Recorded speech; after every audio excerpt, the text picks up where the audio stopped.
bagi kasihku, tolong bagi jalanku.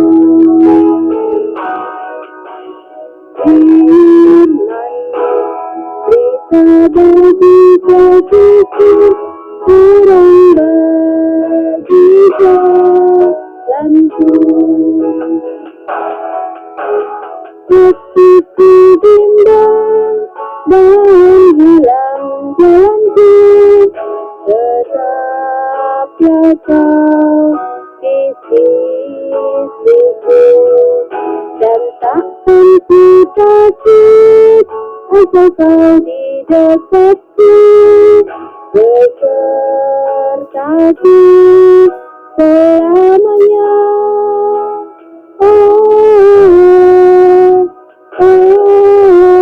Firman-Mu bisa bagi kasihku, terang bagi jalanku.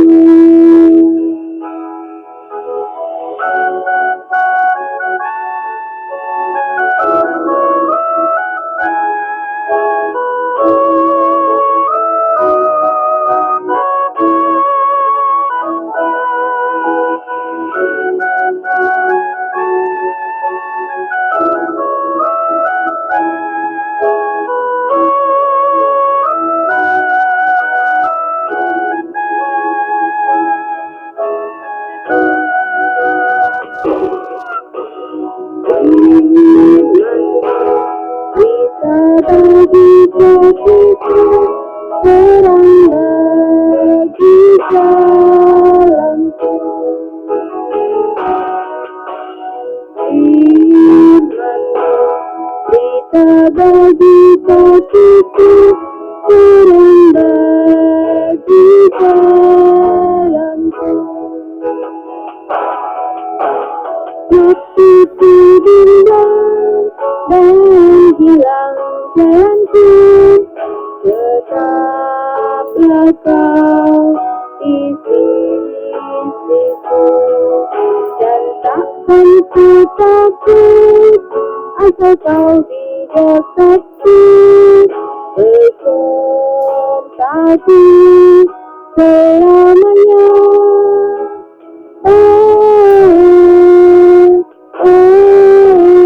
Firman-Mu bisa bagi kasihku, terang bagi jalanku, terang bagi jalanku. Monggo dilanjut yang pujian mengiringi renungan. Fajar mengisi indah bagaikan terang yang mengiring sabda Tuhan. Puji kali-Mu atas ciptaan, tiap pagi baru kurnia Tuhan. Indahnya hujan dan matahari, ciptaan Tuhan selalu segar.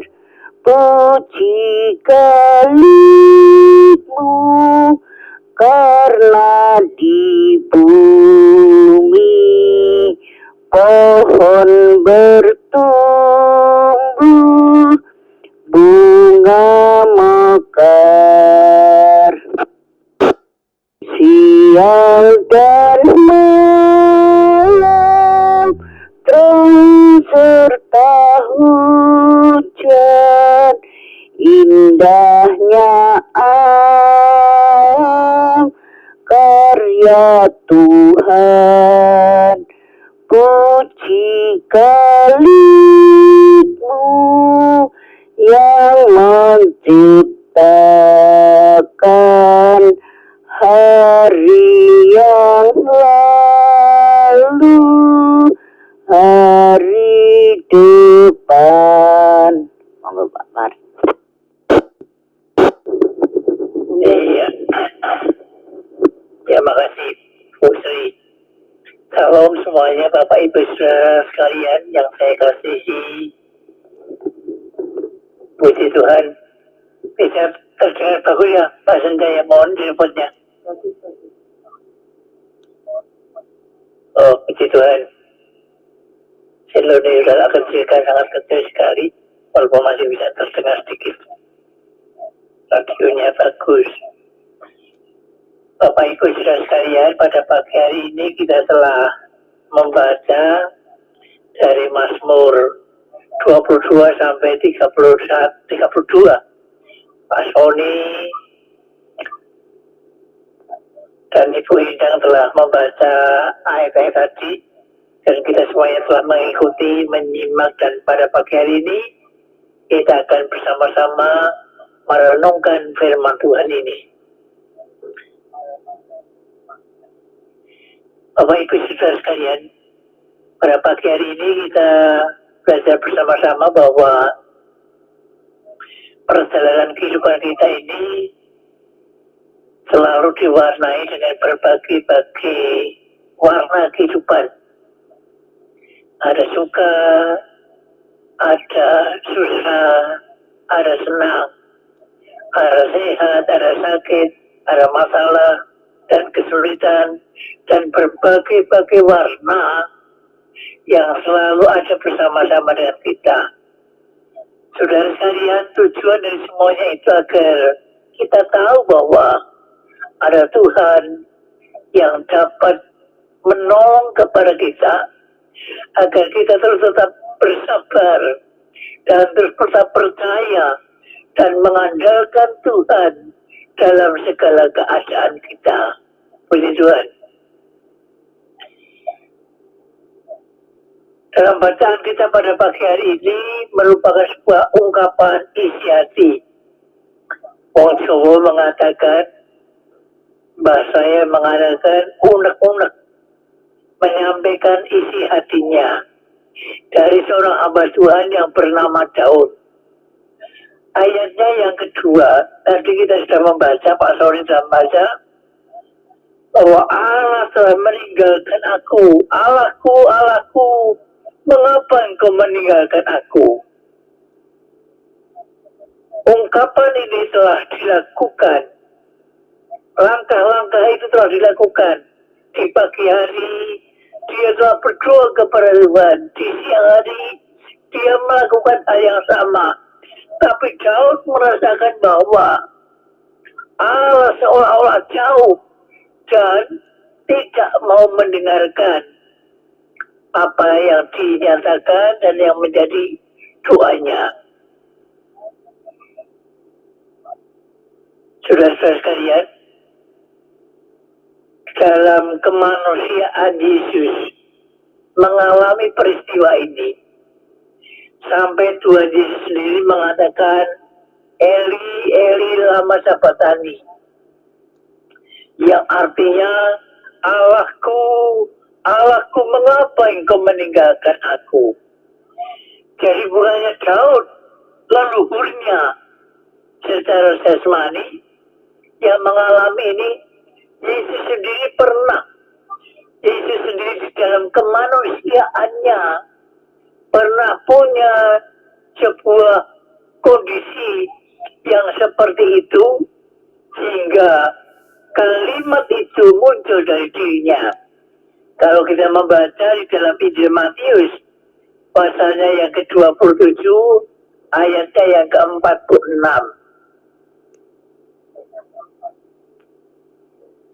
Bagaimana perasaan Daud ketika ia merasa seorang diri dan tidak ada orang yang dapat menolong dirinya?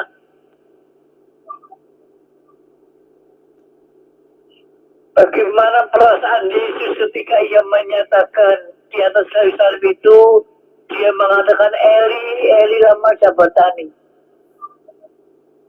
Coba kita akan membawa hati kita, bagaimana perasaan mereka, baik yang dialami oleh Daud maupun oleh Yesus sendiri ketika di dalam kesendiriannya dan seolah-olah tidak ada pertolongan yang datang baginya.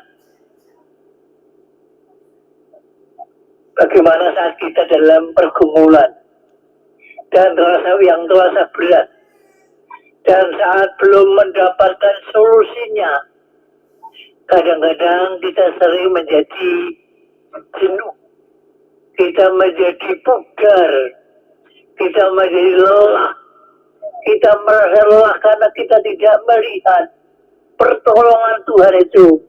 Kita merasa lelah karena pergumulan-pergumulan itu terus mewarnai kehidupan kita.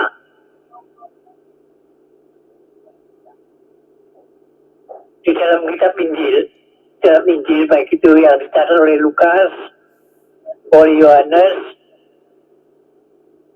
oleh Injil Matius, merangkum tentang kalimat yang Yesus nyatakan di atas kayu salib. Dalam Injil Lukas pasal 23, ayatnya yang ke-34, Yesus mengatakan dari atas kayu salib itu, dia mengatakan, ya Bapa, ampunilah mereka, sebab mereka tidak tahu apa yang mereka perbuat. Di dalam kesendiriannya itu, saat dia merasa bahwa tidak ada pertolongan baginya, Yesus tahu bahwa dia sedang melakukan apa yang dikehendaki oleh Bapa, dan ia menyerahkan kepada Tuhan dan tetap memberikan pengampunan kepada orang-orang yang telah melakukannya. Bapa, ampuni mereka, sebab mereka tidak tahu apa yang mereka perbuat. Kemudian Lukas 23 ayat 43 yang kedua, ketika Yesus menerima cemooh, tuduhan, ungkapan yang tidak enak dari orang yang ada di sebelahnya, yang sama-sama juga disalibkan. Namun ketika ia mendengar seorang yang menyadari akan segala kekeliruannya dan minta keselamatan dan pengampunan daripada Allah, dan Yesus mengatakan kepada orang yang ada di sebelahnya, sesungguhnya hari ini engkau akan bersama aku di Firdaus. Di atas kayu salib itu, Yesus menyatakan penjaminannya kepada orang yang ada di sebelahnya, yang tetap mempercayai Allah, dan ia mengatakan bahwa pada hari ini juga engkau akan bersama-sama dengan aku di Firdaus. Saudara sekalian, kemudian yang ketiga, Yohanes 19, dia akhirnya mengakui dan ia menyatakan kepada Maria, orang yang secara lahiriah telah melahirkannya. Dan Yesus mengatakan kepada Bunda Maria itu, Ibu, inilah anakmu.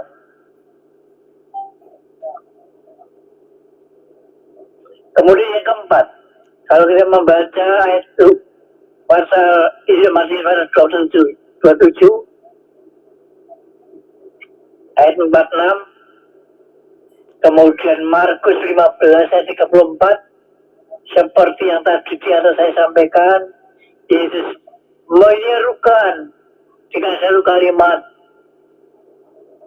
Eli, Eli, lama sabachthani, yang artinya Allahku, Allahku, mengapa engkau meninggalkan aku?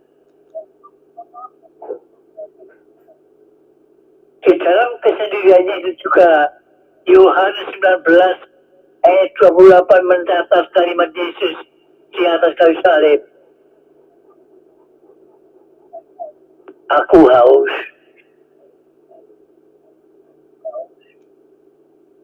Kemudian Yohanes 19 ayat 30 juga mencatat kalimat Tuhan Yesus. Ia mengatakan, sudah selesai.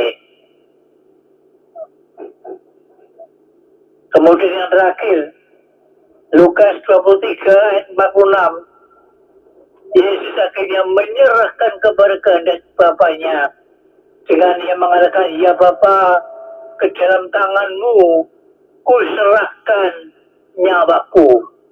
Dan setelah itu Yesus mati di atas kayu salib. Saudara sekalian, Tuhan tidak pernah meninggalkan kita. Kalau kita membaca di dalam Mazmur 21, akhirnya Daud juga mengungkapkan,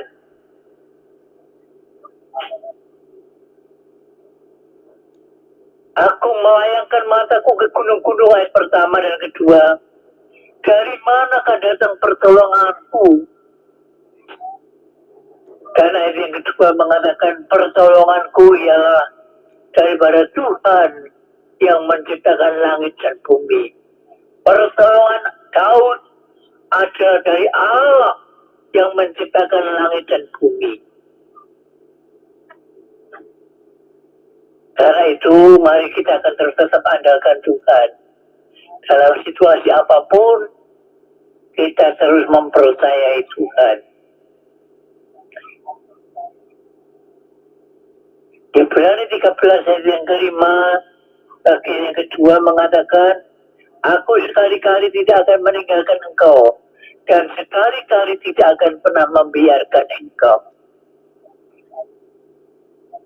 Saudara sekalian, Tuhan Yesus telah mati di kayu salib, dikuburkan dan dibangkitkan pada hari yang ketiga. Dan untuk menyatakan penyertaannya kepada kita, yang Alkitab mencatat bahwa dia Immanuel, yang pada bulan ini, bulan Desember, kita merayakan tentang hari kelahirannya, dan ia akan disebutkan, akan diberikan kepadanya nama Immanuel, yang artinya Allah beserta kita. Kemudian bagaimana ia akan menyertai kita? Karena dia sudah mati di kayu salib, dikuburkan, tetapi dia dibangkitkan pada hari yang ketiga, dan dia ada di surga. Para murid-murid Tuhan, kisah-kisah para rasul pertama mencatatkan bahwa mereka, orang-orang yang berkumpul itu, menyaksikan bahwa Yesus telah naik ke surga. Kemudian bagaimana akan terjadi penyertaan Tuhan?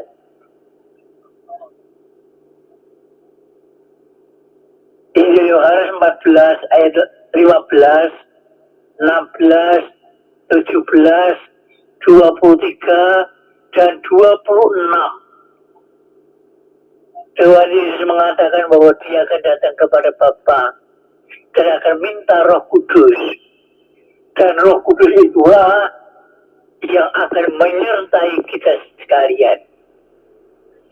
Ada Roh Kudus yang akan terus menyertai kita, sehingga ungkapan Allah beserta kita bukan hanya selesai, bukan berhenti ketika Yesus mati di kayu salib, karena faktanya ia telah dikuburkan. Puji Tuhan, ia telah dibangkitkan, dan bersyukur kepada Allah karena dia telah meminta kepada Bapa penyertaan dari Roh kebenaran yang diutusnya, yaitu Roh Kudus, yang akan menyertai kita sekalian. Bagaimana ketika kita menghadapi kesulitan? Andalkan Tuhan. Yeremia 17 ayat yang ke-7 mengatakan, diberkati orang yang mengandalkan Tuhan, orang yang menaruh harapannya hanya kepada Tuhan. Orang itu akan mendapatkan kekuatan yang baru. Orang itu akan mengalami bagaimana pertolongan Tuhan orang itu akan mengalami bagaimana penyertaan Tuhan. Ayat yang ke-8 itu digambarkan pohon itu akan tetap hijau karena akar yang merambatkan ke batang tepi air. Daunnya tidak akan pernah gugur dan buahnya tidak akan pernah berhenti. Ada penjaminan penyertaan Tuhan yang Allah telah nyatakan kepada kita. Karena itu marilah Bapak Ibu saudara sekalian, kita akan sambut Natal yang sudah ada depan kita. Saya di sini juga merayakan Natal kemarin dari Minggu tanggal 10. Dilakukan kasih karena jemaat yang ada di bagian orang-orang dari daerah dan mereka semua bertemu di mereka berlibur kepada keluarga masing-masing. Yang di Batam pulang ke Batam, yang di Timur akan pulang ke Timur, dan saya yang di Jawa Tengah, saya juga kepingin pulang ke Ambarawa juga sekalian nengok makam istri saya. Sudah sekalian, marilah kita sambut kelahiran Yesus yang Alkitab mengatakan bahwa dia sudah selamat bagi kita.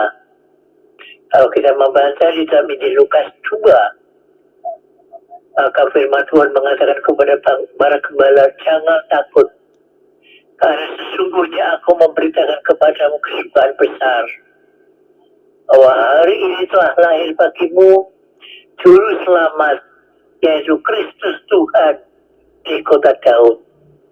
Hari ini telah lahir bagimu Kristus Tuhan di kota Daud. Yesus menyertai seluruh umat dan menyelamatkannya.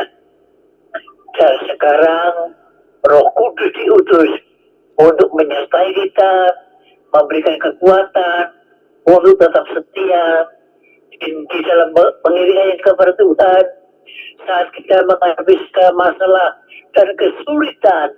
Kita percaya ada Roh Kudus yang dapat menolong kepada kita. Tuhan memberkati, mari kita berdoa. Tuhan Yesus, terima kasih buat firman-Mu. Roh Kudus kiranya akan menolong kami saat kami menghadapi masa-masa sulit seperti yang dialami oleh hamba-Mu Daud. Ia merasa ditinggalkan, merasa sendiri, dan Allah tidak peduli baginya. Kami bersyukur kepada Tuhan. Dan pada pagi hari ini, kami juga belajar tentang kemanusiaan Yesus. Bagaimana Yesus juga mengalami kesendiriannya saat ada di atas kayu salib. Dia merasa tidak ada Allah yang dapat menolongnya. Namun kami bersyukur kepada Tuhan. Ketika kami di dalam pergumulan kami punya Roh Kudus yang dapat menolong kepada kami. Terima kasih Bapak, terima kasih kepadamu doa yang kami serahkan. Dalam nama Yesus, Tuhan dan Juru Selamat kami berdoa. Amin. Monggo dapat Tuhan memberkati Mas Senja, Mas Rawun untuk sudah dibantu pada pagi ini. Tuhan memberkati Mas Senja dan keluarga. Amin. Aduh Gusti, lamun kula nyipati lintang abyor ing dalu kang sepi, wagu mbleger ing duduk ing akasa, kula ngungun gunging kamulyanto, nyawa kula, yasum pujo